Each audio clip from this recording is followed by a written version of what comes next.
امجد علی خان صاحب دیکھیے اس وقت بھی آئی تھنک آپ اڈیالہ کے باہر ہی ہیں، بٹ ایشو یہاں یہ ہے کہ آج جو میں قومی اسمبلی کی یا سینٹ کے اندر جو تقریریں سن رہا تھا آج، اس میں میرے خیال میں پوائنٹ یہی سامنے آتا ہے کہ آپ 8 فروری 2024 کو چھوڑ دیجئے تو پھر شاید عمران خان صاحب کی رہائی کے لیے آپ حکومت سے بات کر سکتے ہیں۔ پہلے ماحول آپ بھی وہ شاید آپ سے توقع کرتے ہیں کہ آپ اس کو بھول جائیں اور آگے چلیں۔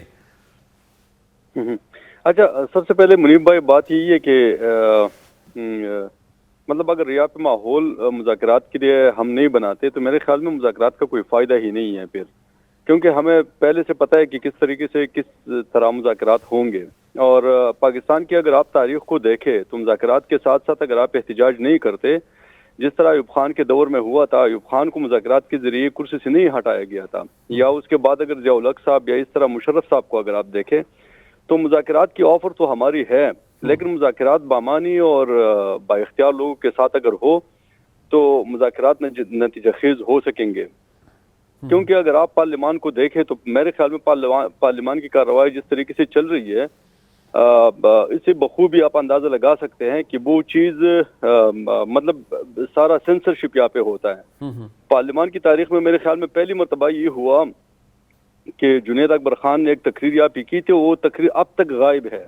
اچھا، تو اتنی سینسرشپ، کیونکہ پارلیمان کے فلور پہ آپ کچھ بھی کہہ سکتے ہیں لیکن کوئی بندہ سینسر اس کو نہیں کروا سکتا، تو اگر یہ حال ہے تو اسی وجہ سے پہلے مذاکرات کا اگر ماحول بن جائے تو اس کے بعد میرے خیال میں مذاکرات اگر ہو تو زیادہ بامانی مذاکرات ہو سکتی ہے۔ دوسری بات، جس طرح بیرسٹر صاحب نے بات کی، نواز شریف صاحب جب آئے تھے 2005 میں 2007 میں تو نیشنل ریکانسیلیشن وہ NRO کے ذریعے نہیں آئے تھے وہاں سے، یہ تو میرے خیال میں، اور مسلم لیگ نون کی اگر آپ سیاست کو دیکھیں، میرے خیال میں سپریم کورٹ پہ حملہ، میرے خیال میں نہیں بلکہ یقینی طور پہ سپریم کورٹ پہ حملہ کس نے کیا تھا؟ سپریم کورٹ پہ حملہ مسلم لیگ نون ہی نہیں کیا تھا، اور جس طریقے سے انہوں نے پھر مطلب پاکستان کی تاریخ پولیٹیکل وکٹمائزیشن سے بھری پڑی ہے، تو میرے خیال میں ان کیسز کو اگر آپ دیکھیں تو یہ سارے پولیٹیکل وکٹمائزیشن کی ہی کیسز ہے۔ ذوالفقار علی بھٹو کو جو سزا سنائی گئی تھی 1979 میں، ابھی جا کے سپریم کورٹ کو اندازہ ہوا کہ وہ ہم نے غلط کیا تھا۔ تو اسی طرح یہ پولیٹیکل وکٹمائزیشن کو میرے خیال میں اس کو پریمپٹ کرنے کے لیے انہوں نے فلور آف دا ہاؤس پہ کہا جو پولیٹیکل وکٹمائزیشن ہو رہی ہے عمران خان کے ساتھ، ابھی دیکھیں ان کا بنیادی حق نہیں ہے کہ ان سے ملاقات ہو جائے، یہاں پہ یہ تقریباً 3 مہینے ہو گئی ہے، ان سے کسی کی ملاقات نہیں ہو سکتی یہاں پہ، تو کیا یہ بنیادی حق کو یہ وہ نہیں کرتے، انکار نہیں کرتے اور ان کو ملنے نہیں دیتے؟ بٹ یہ جو پولیٹیکل وکٹمائزیشن ہے امجد بھائی، جو بیسیکلی پولیٹیکل وکٹمائزیشن ہے ان کے ساتھ جو نہیں، بٹ پولیٹیکل وکٹمائزیشن کی پولیٹیکل وکٹمائزیشن، ہم یہ نہیں کہہ رہے کہ ہمیں کوئی معافی دی جائے، ہم یہ کہہ رہے کہ فری اینڈ فیئر ٹرائل۔ نہیں، وہ آپ کی بات ٹھیک ہے، بٹ مسئلہ یہ ہے جو پولیٹیکل وکٹمائزیشن کی تاریخ ہے وہ تو انہوں نے ابھی ملک صاحب نے بھی کہا کہ وہ ان کے لیڈرشپ کے ساتھ ہوا، آپ یہ کہہ رہے ہیں آپ کی لیڈرشپ کے ساتھ ہوا، بھٹو صاحب کی مثال آپ نے دی، اس سے پہلے کی مثالیں بھی آپ نے دی، but this has to end somewhere ویئر، یہ کسی نہ کسی جگہ جا کر تو رکے گا نا۔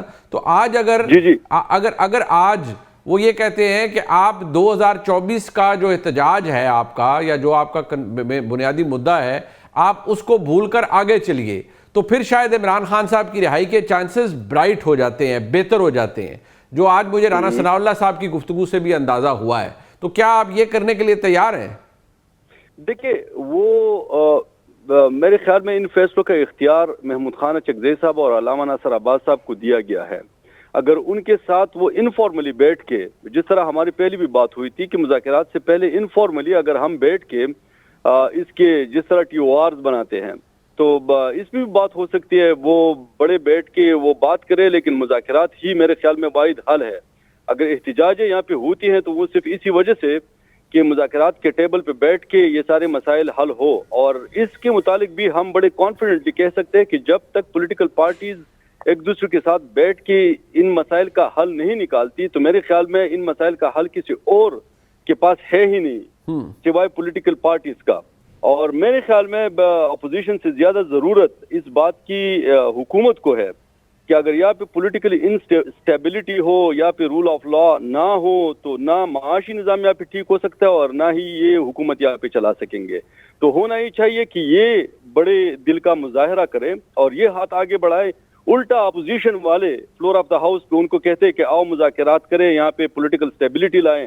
پولیٹیکل اسٹیبلٹی اگر آئے گی تو یہاں پہ معاشی ترقی بھی ہوگی، یہاں پہ پاکستان بھی آگے بڑھے گا. اب اگر آپ دیکھیں پچھلی ان سالوں کو، یہ عمران خان کی حکومت میں جی ڈی پی گروتھ جو تھی وہ تقریباً 6%، ابھی آپ دیکھیں وہ 3% ہے. مہنگائی کا موازنہ آپ کریں تو آپ کو پتہ چل جائے گا کہ اس وقت مہنگائی کتنی تھی، اب مہنگائی کتنی ہے.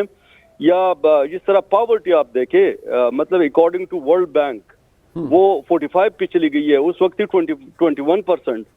تو یہ سارے انڈیکیٹرز اس طرف انڈیکیٹ کرتے ہیں کہ آپ پولیٹیکل انسٹیبلٹی کے ساتھ ایک ملک کو آگے نہیں بڑھا سکتے. اور یہ تو میرے خیال میں حکومت کی ذمہ داری بنتی ہے کہ وہ آ کے اور ان مسائل کا حل نکالے. But that's a fair point. But Malik صاحب بات یہ ہے کہ اگر یہ، کیونکہ آپ کولیگز ہیں، امجد علی خان صاحب بھی آپ کے کولیگ ہیں، ایشو یہ ہے کہ اگر رانا ثناء اللہ صاحب یہ کہتے ہیں کہ آپ یہ 2024 کی بات کریں گے تو ہم 18 کی کریں گے، اور اگر واقعی مجھے امجد علی خان صاحب کی گفتگو سے یہ لگا ہے کہ وہ کہتے ہیں اگر جو اچکزئی صاحب یا علامہ صاحب اس سے آگے بڑھ جاتے ہیں تو کوئی ایشورنس تو آپ کو دینی پڑے گی. آپ اگر اس بات پر رہیں کہ یہ تو بڑی بچگانہ فرمائش ہے کہ عمران خان کو رہا کر دیں، ہم کیسے رہا کر دیں، ہمارے اختیار میں تو نہیں، تو عدالت نے کرنا ہے. دوسری جانب آپ ان سے یہ ایکسپیکٹ کریں کہ یہ 2024 کے اپنے بنیادی سٹانس سے ہی دستبردار ہو جائیں، تو پھر کاہے کے مذاکرات ہوں گے ملک صاحب؟ کوئی نہ کوئی چیز تو آپ کو بھی ماننی پڑے گی. دیکھیں منیب صاحب، بڑی خوبصورت اور اچھی باتیں کی ڈاکٹر صاحب نے، اور ڈاکٹر صاحب بالکل میرے کولیگ ہیں، اور انہوں نے جو بات کی ہے، انہوں نے تو خود ہی حکومت کی بات پہ سٹیمپ آف اپروول لگا دی ہے. انہوں نے تو خود ہی کہا کہ پولیٹیکل پارٹیز آپس میں بات کریں.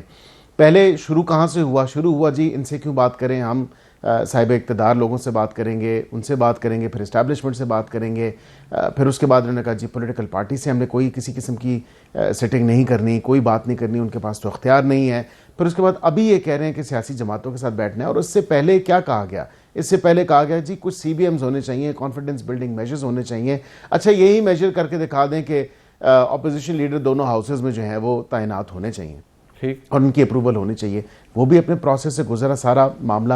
ہاں وہ ڈیلے کا شکار ضرور ہوا جسے میں کنڈون نہیں کرتا، لیکن میں یہ ضرور کہتا ہوں کہ کم از کم دونوں جو صاحبان ہیں، جو اپنے اپنے ہاؤسز کے کسٹوڈینز ہیں، انہوں نے پورا ایک process in true letter and spirit follow کیا، کیونکہ یہ خود لٹیگیشن میں گئے ہوئے تھے، خود ڈیلے کریٹ کیا انہوں نے. اور اس کے بعد جب وہ ایبسولوٹ ان کی سیٹسفیکشن ہوئی تو پھر اس کے بعد آج دیکھیں نوٹیفیکیشن دونوں ہاؤسز میں اپوزیشن لیڈر موجود ہیں، یہ بھی سی بی ایم پورا ہو گیا.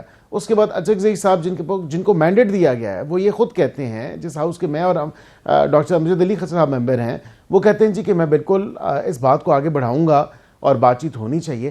تو پھر کتنی دفعہ اور ہم دعوت دیں؟ آج رانا ثناء اللہ صاحب نے خود دعوت دے دی، وزیر اعظم دعوت دے چکا، میں دعوت دے چکا، ہم سب دعوت دے چکے، اور ہم کہتے ہیں کہ بامانی آپ مذاکرات کریں. لیکن اس کے لیے دیکھیں نا، تالی تو دو ہاتھ سے بجے گی. یہ تو نہیں ہو سکتا حکومت بار بار کہے اور وہ دوسری طرف سے جو ہے وہ بھی کہیں کہ جی بالکل سیاسی جماعتوں سے ہی اور سیاستدانوں سے ہی مذاکرات ہونے چاہیے. لیکن اس کا طریقہ کار کیا ہے؟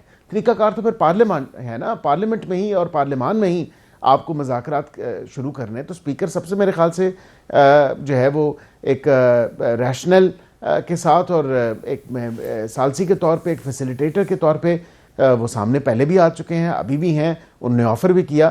ہمیں چاہیے کہ وداؤٹ اینی ڈیلے ہم وہاں پہ بیٹھیں اور اسی کمیٹی روم میں وہیں سے بات کو جوڑیں. اور جہاں آپ نے 24 اور 18 کی بات کی، میں اس پہ ضرور واضح کر دوں کہ دونوں جو فریقین ہیں ان کی پوزیشنز وہاں پہ موجود ہیں. ان کی اگر 24 کی موجود ہے تو ہماری 18 کی موجود ہے.